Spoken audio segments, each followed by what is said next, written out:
cruelest way someone has ever broken up with you. 5 years ago, my husband destroyed my life with an elaborate lie that I'm only now learning the truth about. After 6 perfect years together, he accused me of having an affair with someone named Jason, a man who never existed. The evidence he showed me was so convincing that even I started to doubt my own sanity. Growing up, my home life was a mess, and I never thought real love existed, since all I ever saw was cheating and dishonesty from my parents and their new partners. But my husband seemed totally different. He showed me what love was. He loved me in a way that nobody else ever could, and he truly made me happy. When we were young, he talked about our future in a way that would make me giggle on the inside. I would blush whenever I would see him. He was truly the love of my life. His love never seemed to fade for me either. He would surprise me with flowers, random dates, even entire holidays. I was on top of the world with him. Marrying him was the happiest day of my entire life. I remember walking down the aisle and seeing him cry, and that made me cry. We said our vows and went on an amazing honeymoon to Rome. Our relationship was perfect up until the day he accused me of cheating. There was never any sign of anything going wrong. The largest argument we'd ever had was about what meat I wanted for dinner. I remember we were talking about having kids, and one day he came home looking furious. I had never seen him get angry once, so this took me by surprise. I asked him what's wrong, and he said not to lie to him. I was utterly confused, and then he asked me if I was seeing anyone named Jason. I asked him who Jason was, as I was just as confused as he was by this accusation which seemingly came out of nowhere. However, my husband proceeded to get even more angry. I started trying to explain myself, and he shot me down, telling me to give him my phone. Of course I obliged. I had nothing to hide. He proceeded to go through my phone and find nothing, and I was telling him the whole time how there was nothing there. He then went into my emails and looked through them. I kept telling him he wouldn't find anything, because I was loyal to him. But somehow, in the deleted section of my emails, was a booking for a hotel room for 2 people, and a double bed from a few weeks ago. Considering this was a hotel my husband and I never visited, my husband flipped out when he saw it. I was taken aback and confused,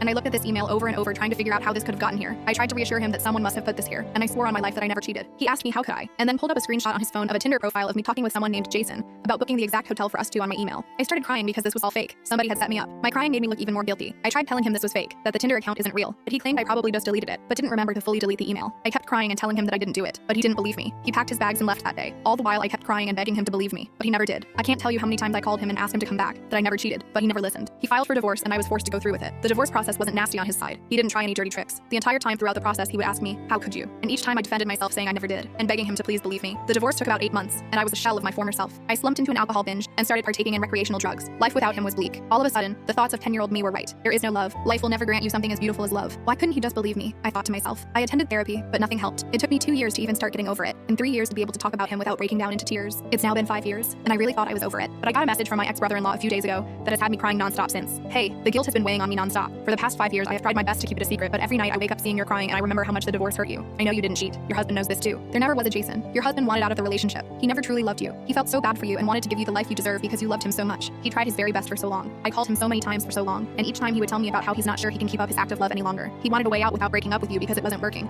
and he couldn't bring himself to be an asshole to you in the relationship. So he decided to accuse you of cheating. I helped him. While you slept, I sent a booking of a hotel room to your phone, which he then transferred to your bin in the emails. You never checked your emails, so he had nothing to worry about. I set up the fake Tinder profile as you, and he set one up as Jason. He accused you the next day. I'm sorry. The message went on to explain exactly how they planted the evidence while I slept, how they created fake profiles, how my husband had been planning this for months. 5 years of therapy, 5 years of self-doubt, 5 years of wondering what I did wrong, all based on an elaborate lie. And the worst part, his brother knew the whole time and helped him do it. Full story on channel, link below.